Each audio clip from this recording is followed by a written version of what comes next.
فرمایا عائشہ وعدہ کرو مجھ پر نیا کفن نہیں ڈالوگی۔ عائشہ یہ کپڑا جو تو نے کفن کے لیے منگایا مدینے کی کسی بیوہ کو دے دینا، سر پہ ڈال کے پردہ کر لے گی۔ عائشہ کسی یتیم کو دے دینا، وہ اپنا کرتا بنا لے گا، وہ غریب اپنا ننگ ڈھک لے گا، مجھے نئے کفن کی کوئی ضرورت نہیں۔ اللہ کے یہاں کفن نہیں دیکھے جاتے، اس کے یہاں تو اعمال دیکھے جاتے ہیں۔ دوستو آج کے بیان کا عنوان ہے حضرت عمر فاروق رضی اللہ عنہ کی وفات اور جنازہ۔ کو لکھ بھیجا ابو بکر کے یہاں اس سے کم آٹے میں گزارا ہو سکتا ہے، اتنا آٹا کم کر دیا جائے۔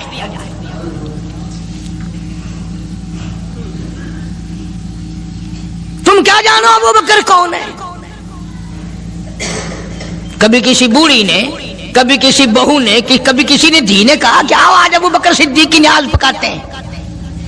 نظر اللہ نیاز حسین، نبی کے یار کا نام نہ لینا کبھی بھی۔ امام الانبیاء محبوب کبریا حضرت محمد مصطفیٰ صلی اللہ تعالی علیہ وسلم نے فرما دیا، او لوگوں، امت کے تمام لوگوں کا میں نے احسانات کا بدلہ چکا دیا، سب کے قرضے چکا دیے، سب کے لینے دینے میں نے برابر کر دیے، پر او میرے اللہ، ابو بکر کے احسانات کا بدلہ تو دے سکتا ہے، میں نہیں دے سکتا۔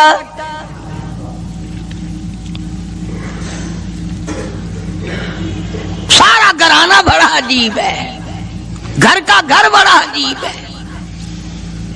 ہجرت فرما کر تشریف لے گئے نبی کریم سب کا جو صلی اللہ علیہ وسلم کی ذات اقدس کے ساتھ تشریف لے گئے۔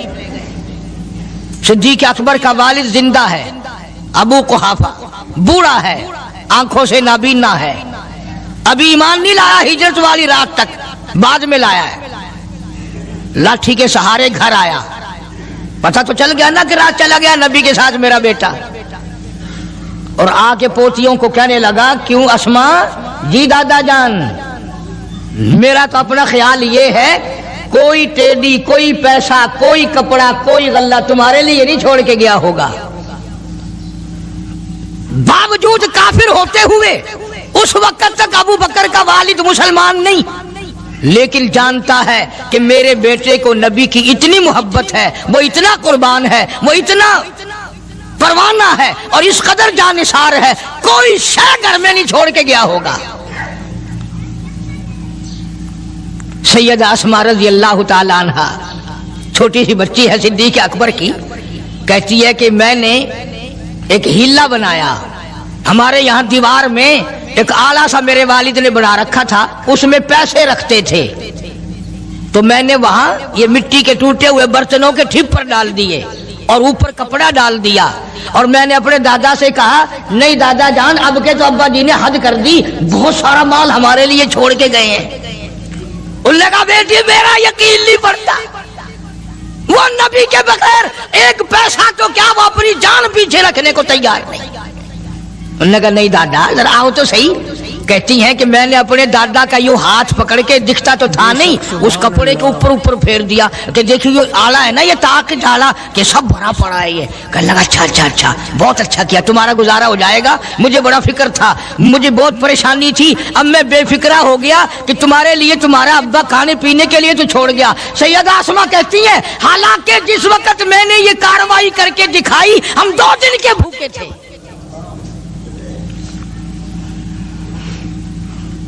ہزاروں روپیہ جتنا بھی مال تھا گھر میں، جب نبی کے ساتھ گئے سارا پلے باندھ کے لے گئے،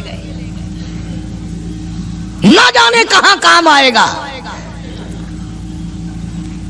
یہ وہ سیدہ اسماء رضی اللہ تعالیٰ عنہ جس کا حال یہ ہے سارا دن کھجوروں کی گٹھلیاں اکٹھی کرتی ہے، شامن کو ہامن دستے میں کوٹ کر شام کو پانی میں گھول کر پی جاتی ہے، ساری رات مصلی پہ کھڑی ہو کے قرآن پڑھتی ہے۔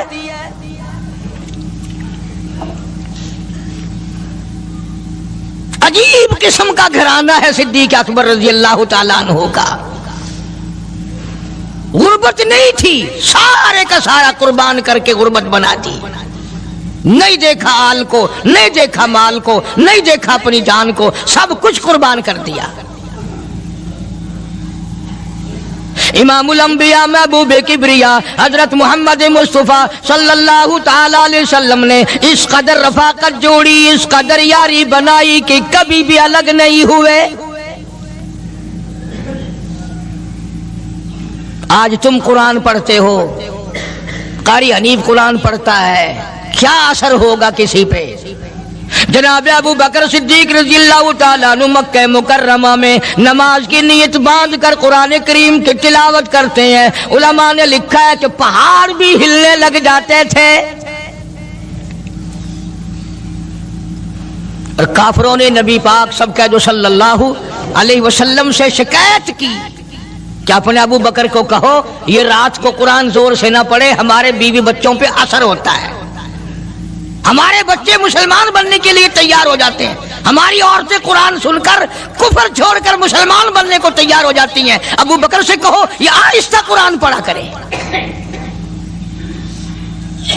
یعنی اس کی زبان میں اس قدر تاثیر تھی اور اس قدر اللہ تبارک و تعالیٰ نے خوف رکھا تھا، جو صدیق کی زبان سے قرآن سنتا تھا مسلمان بننے کے لیے تیار ہو جاتا تھا۔ آج ہم قرآن پڑھیں، حدیث پڑھیں، کچھ بھی پڑھیں، اثر نہیں ہوتا۔ کیسے ہو؟ ہمارے یہاں دلوں میں جگہ ہو جبھی تو بات بنے۔ اس لیے قرآن کریم کہتا ہے کلا بل ران علی قلوبہم ما کانوا یکسبون،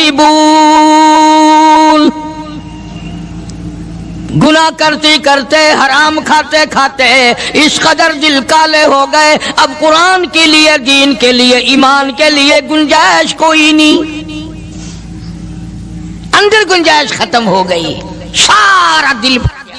فرمایا کلا انہم عن ربہم یومئذ لمحجوبون،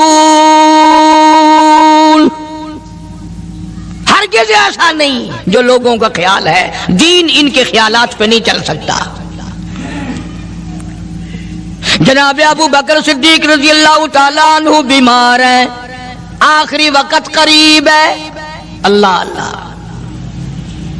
سیدہ عائشہ صدیقہ رضی اللہ تعالیٰ عنہ کے ہاتھ میں نیا کپڑا دیکھا، بیٹی کے ہاتھ میں نیا کپڑا دیکھا، صدیق اکبر رضی اللہ تعالیٰ عنہ نے فرمایا بیٹی یہ کپڑا کیسا ہے؟ عرض کی ابا جان کفن کے ارادے سے منگوا لیا ہے، نہ جانے کس وقت ضرورت پڑ جائے گی، مجھے خطرہ ہے، اندیشہ ہے، آپ کا آخری وقت ہے، میں نے کفن کے لیے کپڑا منگا لیا ہے۔ اللہ اکبر۔ ناراض ہوئے، فرمایا عائشہ وعدہ کرو مجھ پر نیا کفن نہیں ڈالو گی۔ عائشہ یہ کپڑا جو تو نے کفن کے لیے منگایا مدینے کی کسی بیوہ کو دے دینا، سر پہ ڈال کے پردہ کر لے گی۔ عائشہ کسی یتیم کو دے دینا، وہ اپنا کرتا بنا لے گا، وہ غریب اپنا ننگ ڈھک لے گا، مجھے نئے کفن کی کوئی ضرورت نہیں۔ اللہ کے یہاں کفن نہیں دیکھے جاتے، اس کے یہاں تو اعمال دیکھے جاتے ہیں۔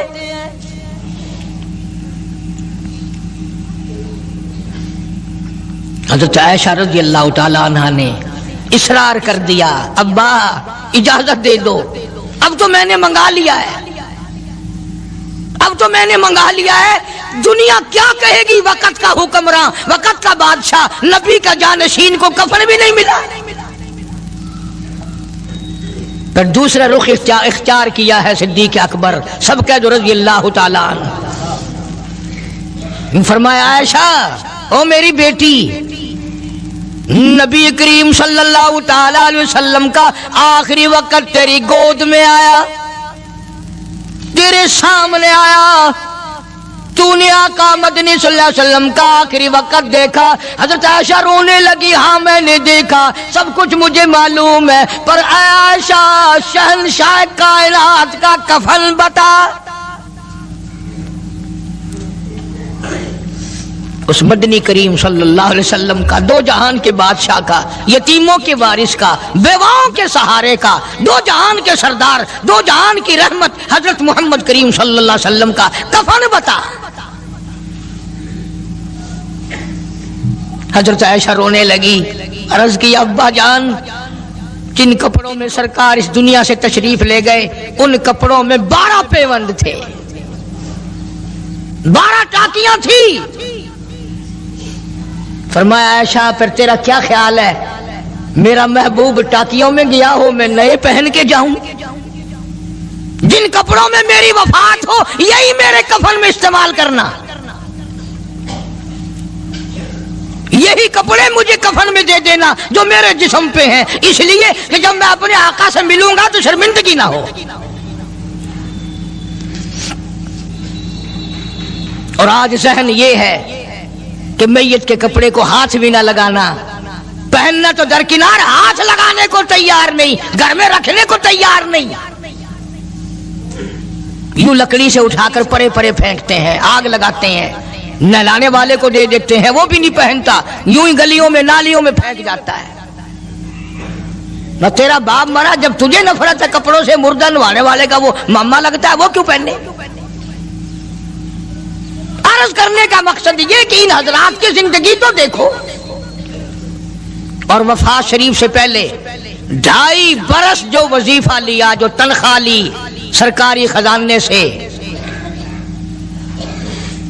خیبر کی زمین بیچ کر صدیق اکبر رضی اللہ تعالیٰ عنہ نے 2.5 برس کی تنخواہ کا حساب کر کے وہ ساری تنخواہ جو لی تھی بیت المال میں واپس داخل کر کے پھر دنیا سے رخصت ہوئے۔ جو تنخواہ لی تھی 2-2.5 سال میں وہ ساری کی ساری واپس کر دی جناب ابو بکر صدیق رضی اللہ تعالیٰ عنہ نے، کہ میں مسلمانوں کا پیسہ کھا کے نہیں مرنا چاہتا، چاہے تنخواہ کے طور پر تھا، کل قیامت میں میرے لیے رکاوٹ نہ بن جائے۔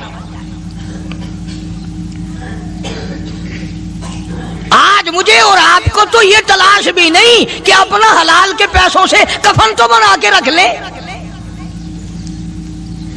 ایئر کنڈیشن کا ہر وقت ذکر ہے، گھر میں ہونا چاہیے، فریج ہونا چاہیے، پنکھے ہونے چاہیے، یہ ہونا چاہیے، کار ہونی چاہیے، موٹر ہونی چاہیے، یہ ہونا چاہیے، اور کبھی گھر میں یہ ذکر بھی ہوا کہ حلال کا کفن بھی ہونا چاہیے۔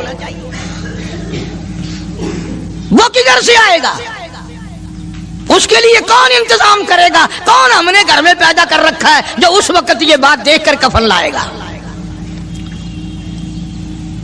اس لیے قرآن کریم نے اعلان کر دیا، لوگوں اپنا سب کچھ پاک صاف بن کے دنیا سے جاؤ، اپنا بدن بھی پاک ہو، عمل بھی پاک ہو، پیٹ بھی پاک ہو، کفن بھی پاک ہو۔ ان ساری میں وہ بات کرتا ہوں جس سے نہ دیوبندی بچے، نہ بریلوی بچے، نہ شیعہ بچے، نہ سنی بچے۔ موت کا جھٹکا تو سب کو لگنا ہے نا، اور ایسا لگتا ہے لاکھوں برس تک منہ کڑوا رہتا ہے۔ جناب صدیق اکبر رضی اللہ تعالیٰ عنہ نے وہ تنخواہ جو لی تھی ساری زندگی میں وہ بھی بیت المال میں واپس کر دی، اور تمام کے تمام لوگوں کے حقوق چکا دیے۔ باقی جو بات رہی وہ سیدھی کمتر مرحوم کہتا ہے، ادا صدیق دا اسلام تے قرضہ بقایا ہے، اجا صدیق دا اسلام تے قرضہ بقایا ہے، جتا جس دے ہاتھوں اس آخری زمین دسایا ہے، وصولی دا نہ چنتا نہ لکھوایا صحابہ نے، مدنی کریم صلی اللہ تعالی علیہ وسلم کے جانثار، نبی کا یار، نبی کا وفادار، ہر وقت کا ساتھی اسی غم میں رہتا ہے۔ اور وصیت کی کہ مجھے غسل دینا، میرے انہی کپڑوں میں دفن کرنا، اور فرمایا میرا جنازہ اٹھا کر حجرے مبارک کے سامنے لے جانا، حجرے عائشہ کے سامنے لے جانا، توجہ کرنا، نیند نہ کرو۔ اور یوں فرمایا نبی پاک صلی اللہ علیہ وسلم کی جہاں قبر شریف ہے، حضور کا حجرہ ہے، روضہ ہے، دروازے پہ کھڑے ہو کر آواز لگانا، کالی کملی والے صدیق آ گیا ہے۔ فرمایا اگر اجازت ہو تو اندر دفن کرنا، اور اگر اجازت نہ ہو تو جنت البقیع میں لے جانا۔ علماء کہتے ہیں کہ جب میت کو جا کر کے روضہ اقدس صلی اللہ علیہ وسلم کے سامنے رکھا اور آواز لگائی تو دروازہ خود بخود کھل گیا اور آواز آئی دیر نہ کرو، محبوب کو محبوب سے ملا دو۔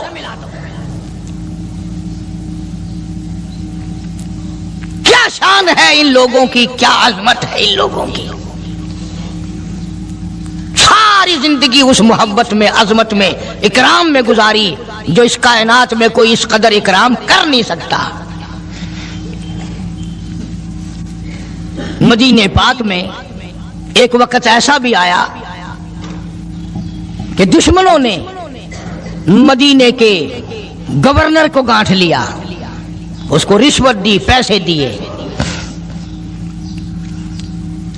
اور کہا کہ ہمیں اجازت ہونی چاہیے، ہم روضہ اقدس کو کھود کر ابو بکر صدیق اور فاروق اعظم کی لاشیں نکالنا چاہتے ہیں یہاں سے۔ چنانچہ حاکم وقت نے پیسے کھا کر اجازت دے دی۔ شمس الدین سراج ایک بزرگ ہے جو اس وقت مدینہ پاک یعنی روضے کے متولی ہیں، مسجد نبوی کے متولی ہیں، گنبد خضرا صلی اللہ علیہ وسلم کے محافظ اور نگہبان ہیں۔ وہ فرماتے ہیں کہ رات آدھی جب گزری تو کنڈی کھٹکی مسجد کی، میں نے کنڈی کھول دی تو مجھے حکم ملا کہ تم خاموش رہو، اگر آواز نکالو گے سر اتار دیا جائے گا۔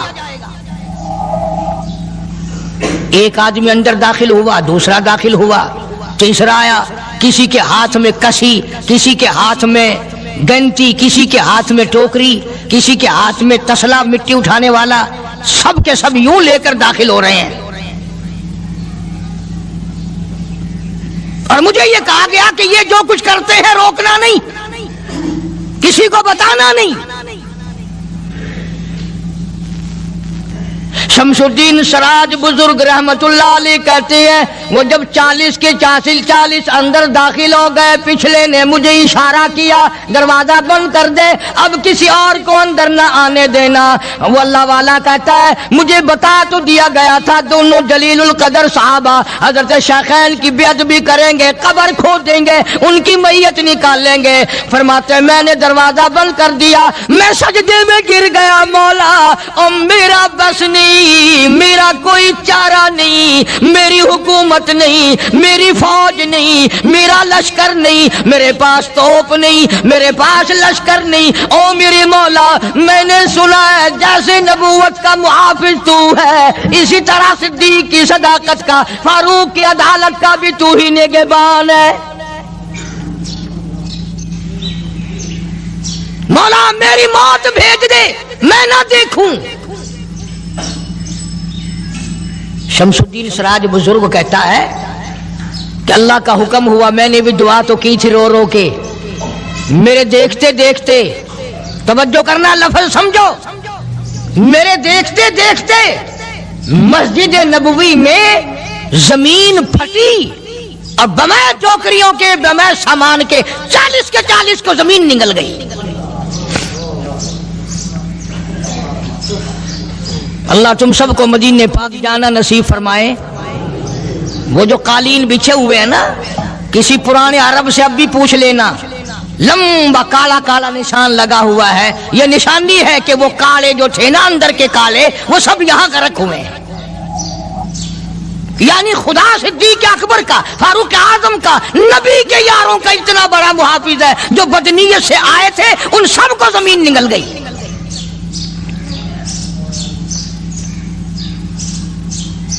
ایک اللہ والا کہتا ہے کہ میں نے مدینہ پاک میں حاضری دی اور حضور کریم صلی اللہ علیہ وسلم کے روضہ اقدس پہ سلام پڑھا، اور میں صدیق اکبر کے موضع شریف کے سامنے کھڑا ہو کر سلام عرض کر رہا تھا، پڑھ رہا تھا۔ میں جب واپس ہٹنے لگا تو ایک آدمی مجھے کہنے لگا آپ کہاں سے آئے ہیں؟ اس نے بتایا کہ میں فلاں جگہ سے آیا ہوں۔ کہ آپ بڑے نیک آدمی معلوم ہوتے ہیں، بڑا اچھا سلام پڑھ رہے تھے، تعریف اچھی کر رہے تھے، میرے یہاں کھانا کھانے چلو۔ اللہ والا کہتا ہے کہ میں اس کی باتوں میں آ گیا کہ چل بھائی مدینے کا آدمی ہے، مدینے کا آدمی ہے، دعوت کر رہا ہے، انکار کروں تو سنت کے خلاف ہونے کا، چل بھائی لے گیا اور وہاں جا کر ایک مکان میں اس اللہ والے کو بند کر کے کوٹلی میں اس کو زنجیروں میں باندھ کر اس کی زبان کاٹ دی. تو نے صدیق کی اتنی تعریف کیوں کی؟ اور پھر چھوڑ دیا کہ جا صدیق سے ٹھیک کرا کے دکھا. وہ پھر مسجد نبوی میں آیا، عرض کی ابا جان کفن کے ارادے سے منگوا لیا ہے، نہ جانے کس وقت ضرورت پڑ جائے گی، مجھے خطرہ ہے، اندیشہ ہے، آپ کا آخری وقت ہے، میں نے کفن کے لیے کپڑا منگا لیا ہے. اللہ اکبر. ناراض ہوئے، فرمایا عائشہ وعدہ کرو مجھ پر نیا کفن نہیں ڈالو گی. عائشہ یہ کپڑا جو تو نے کفن کے لیے منگایا مدینے کی کسی بیوہ کو دے دینا، سر پہ ڈال کے پردہ کر لے گی. عائشہ کسی یتیم کو دے دینا، وہ اپنا کرتا بنا لے گا، وہ غریب اپنا ننگ ڈھک لے گا، مجھے نئے کفن کی کوئی ضرورت نہیں. اللہ کے یہاں کفن نہیں دیکھے جاتے، اس کے یہاں تو اعمال دیکھے جاتے ہیں.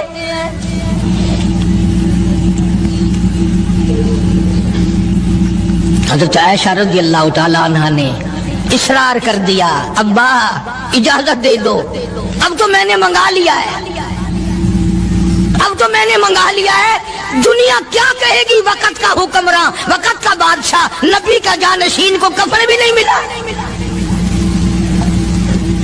پھر دوسرا رخ اختیار کیا ہے صدیق اکبر سب کے رضی اللہ تعالی عنہ. فرمایا عائشہ او میری بیٹی، نبی کریم صلی اللہ تعالی علیہ وسلم کا آخری وقت تیری گود میں آیا، تیرے سامنے آیا، تو نے آقا مدنی صلی اللہ علیہ وسلم کا آخری وقت دیکھا. حضرت عائشہ رونے لگی، ہاں میں نے دیکھا، سب کچھ مجھے معلوم ہے، پر عائشہ شہنشاہ کائنات کا کفن بتا. اس مدنی کریم صلی اللہ علیہ وسلم کا، دو جہان کے بادشاہ کا، یتیموں کے وارث کا، بیواؤں کے سہارے کا، دو جہان کے سردار، دو جہان کی رحمت حضرت محمد کریم صلی اللہ علیہ وسلم کا کفن بتا. حضرت عائشہ رونے لگی، عرض کی ابا جان جن کپڑوں میں سرکار اس دنیا سے تشریف لے گئے ان کپڑوں میں 12 پیوند تھے، 12 ٹاکیاں تھی.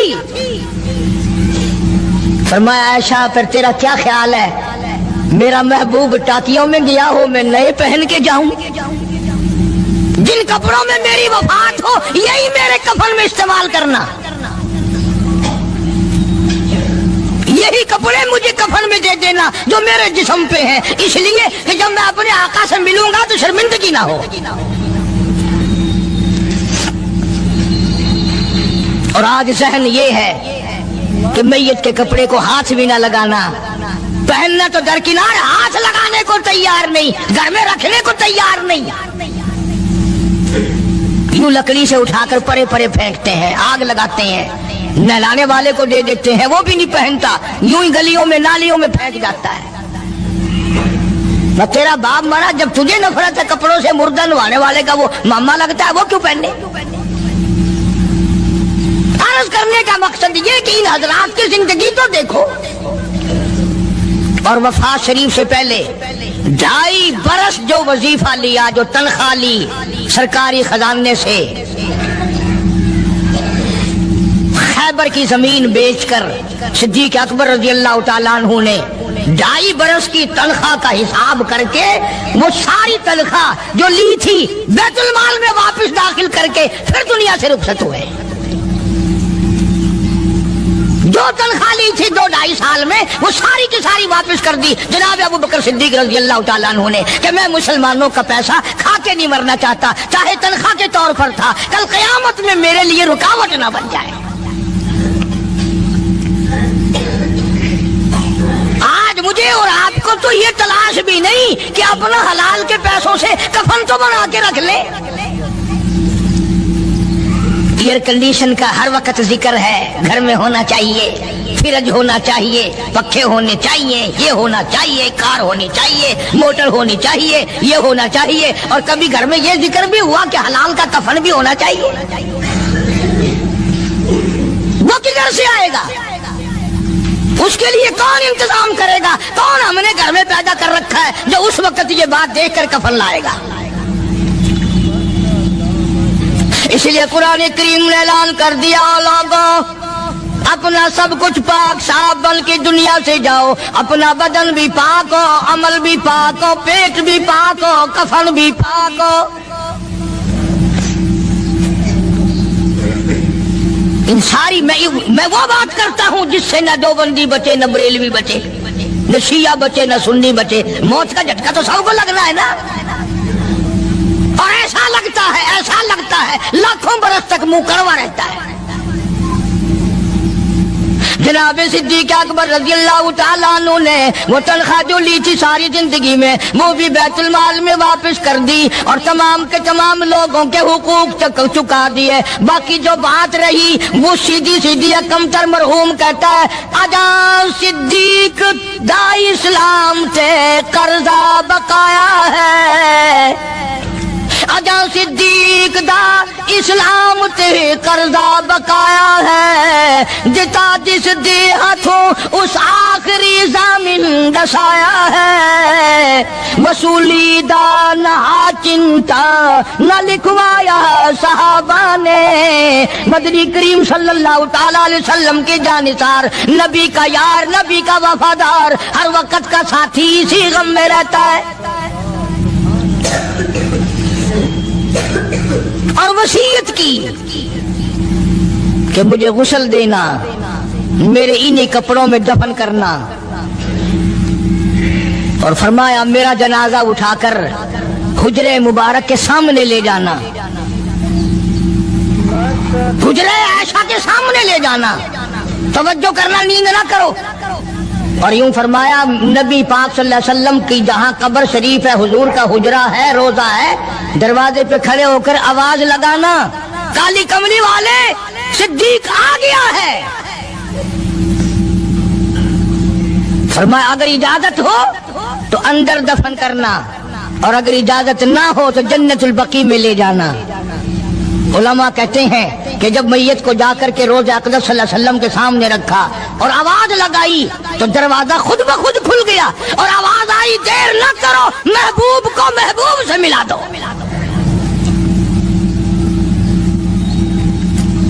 کیا شان ہے ان لوگوں کی، کیا عظمت ہے ان لوگوں کی، ساری زندگی اس محبت میں، عظمت میں، اکرام میں گزاری جو اس کائنات میں کوئی اس قدر اکرام کر نہیں سکتا۔ مدینہ پاک میں ایک وقت ایسا بھی آیا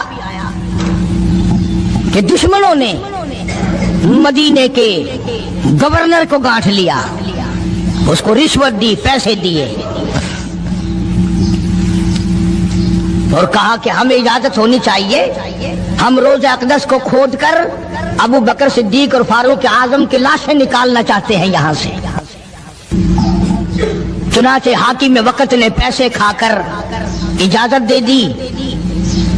شمس الدین سراج ایک بزرگ ہے جو اس وقت مدینہ پاک یعنی روضے کے متولی ہیں،